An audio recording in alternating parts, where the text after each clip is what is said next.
L'espérance de vie a quasiment été multipliée par 2. C'est incroyable. Il y a un siècle et demi, vers 50 ans, vous étiez une vieille personne. Aujourd'hui, vous quasiment redémarrez une nouvelle tranche de vie. Le 21e siècle, maintenant que nous avons eu le temps de réfléchir, il y a une exigence des gens en bonne santé comme des gens en souffrance, c'est de rajouter de la vie aux années, de la qualité de vie. Notre corps, fondamentalement, est fait pour être dans l'équilibre. C'est cette fameuse notion d'homéostasie. Notre température corporelle, on n'a pas 35 degrés le matin et 45 le soir. C'est très étroit.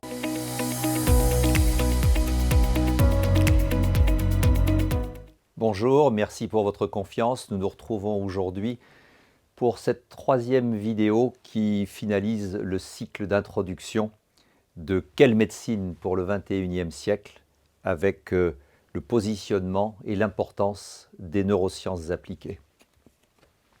La question transversale, nous l'avons posée et cette vidéo est consacrée à l'intégration de cette phrase dans un contexte socio-culturel français, plus largement des pays industrialisés. Nous allons parler d'espérance de vie. Que s'est-il passé en un siècle et demi? L'espérance de vie a quasiment été multipliée par 2. C'est incroyable. Il y a un siècle et demi, vers 50 ans, vous étiez une vieille personne. Aujourd'hui, vous quasiment redémarrez une nouvelle tranche de vie. 85 ans pour les dames, 79 ans pour les messieurs. Bravo mesdames, mais, et c'est là où nous débutons ce que j'ai souligné dans les deux précédentes vidéos, ces prises de conscience qui vont nous amener à de nouvelles pistes et à quelque part une nouvelle motivation pour prendre soin de notre médecine du corps et de nos processus d'auto-guérison. L'espérance de vie 85-79, mais l'espérance de vie en bonne santé, c'est-à-dire sans problème, sans maladie, et forcément ces maladies vont être quelque part chroniques, dont c'est le débat depuis le début des vidéos. Chronique, pourquoi? Parce qu'il faut bien aller de 65 ans à 85 ans. On n'est pas mourant, on est juste malade, on n'est pas en pleine vie, mais on est en bonne survie. Il y a plusieurs degrés, mais il est bien évident que lorsque la maladie chronique frappe à notre porte, la qualité de vie s'en ressent. Donc l'espérance de vie en bonne santé, 65 ans pour les dames, 64 ans pour les messieurs.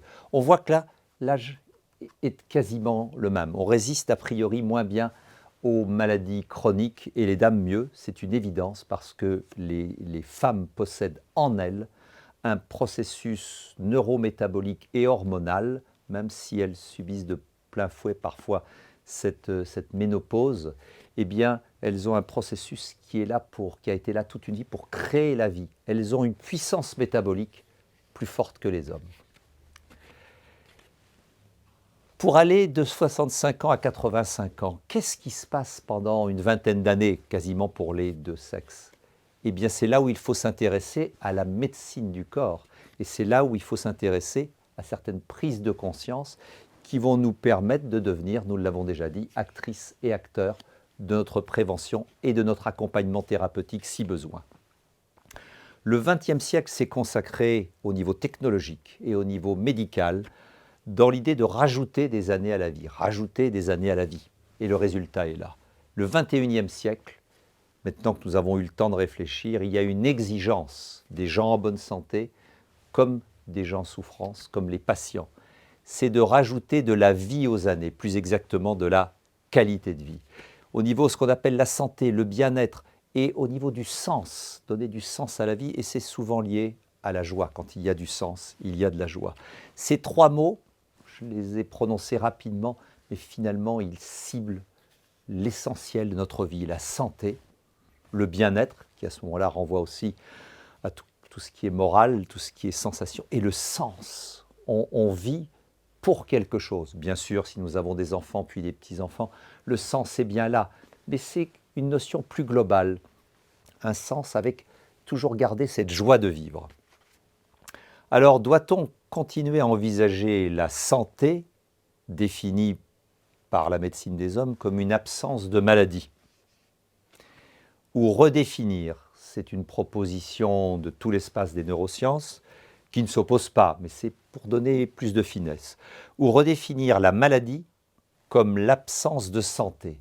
Et ça touche la médecine du corps. Pourquoi? Parce que la place de la santé, à ce moment-là, ça se positionne comme un état normal. État normal préexistant, tout au moins à 99%. Bien entendu, on a toujours une pensée un petit peu triste pour ces 1% où des êtres humains naissent profondément malades. Et on y répond de mieux en mieux. Mais je parle pour 99% des personnes qui nous écoutent. Un état préexistant de qualité de vie. Cet espace va prendre appui sur le respect de nos équilibres internes. Nous en avons déjà parlé. Pas des choses extraordinaires, il ne faut pas être un super-héros dans tous les domaines, un sportif accompli, un méditant, quelqu'un qui gère bien ses émotions tout le temps dans la perfection, ça n'existe pas. On parle simplement du respect des équilibres internes. Par exemple, au niveau de la cellule, on va prendre soin, vous découvrirez ce terme dans une vidéo, de ce petit organite qui nous donne l'énergie, la mitochondrie. Il faut qu'elle fonctionne bien et il y a des moyens à travers la médecine du corps pour qu'elle fonctionne mieux. La lecture de notre ADN qui doit rester la plus cohérente possible pour qu'il n'y ait pas de transcription déviante. Et nos membranes cellulaires si précieuses. Une membrane pour une cellule, c'est quelque part la bouche pour un être humain. C'est là où elle s'exprime et là où elle se nourrit, entre autres. Et il faudra faire attention, maintenant c'est très connu du grand public, l'entourage au niveau des radicaux libres, c'est avec les antioxydants, et on oublie trop souvent les métaux lourds toxiques, mais nous en reparlerons, on consacrera également une vidéo. Au niveau tissulaire, les échanges vitaux et les équilibres, on reverra l'importance au niveau par exemple alimentaire de l'équilibre acide-base, et même au niveau des impacts des sucres, des index glycémiques, de la résistance à l'insuline, toutes ces choses qui vont agresser le monde tissulaire. Et puis au niveau organique et systémique, là, tout le monde connaît le cardiovasculaire. Au niveau du système nerveux et de ce qu'on appelle le parasympathique, nous découvrirons également que ce qui tire les ficelles du Pinocchio que nous sommes, c'est le système nerveux, le système émotionnel. Et il fonctionne de façon autonome avec un système qui est freinateur et l'autre accélérateur, ortho et parasympathique, et nous verrons que comme pour conduire une voiture, eh bien il faut jouer agréablement du frein et de l'accélérateur. Si nous maintenons le pied enfoncé sur le frein en accélérant, on ne bouge pas. Si nous ne faisons qu'accélérer sans tenir compte du frein, au premier virage, on sort de la route. Donc, système également immunitaire, on regardera l'équilibre, on ira à la source pour le système hormonal, les systèmes détox, qui inclut le mouvement, etc., au niveau du foie, des reins, du tube digestif, et l'ostéo-articulaire. À partir de cette base d'équilibre, nous pouvons également, et ça c'est la question pour terminer cette vidéo, comment prendre soin de ces équilibres? La question se pose maintenant.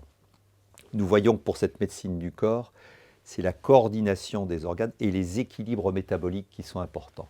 La question finale, comment prendre soin de ces équilibres? La médecine du corps renvoie toujours à des processus d'équilibre interne, plus des processus d'autorégénération. Notre corps, fondamentalement, est fait pour être dans l'équilibre. C'est cette fameuse notion d'homéostasie. Notre température corporelle, on n'a pas 35 degrés le matin et 45 le soir. C'est très étroit. Et c'est maintenu par le corps. On verra que pour notre système nerveux, c'est la même chose, que pour tous nos systèmes, c'est quasiment la même chose, avec une rythmicité, nous y consacrerons une vidéo, au niveau de la chronobiologie, qui va déboucher sur la chrononutrition et la chronothérapie pour les prises de médicaments, etc.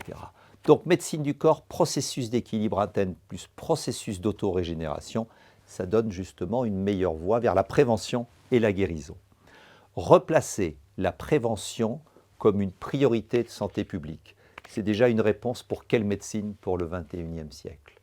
Replacer la prévention comme une priorité de santé publique.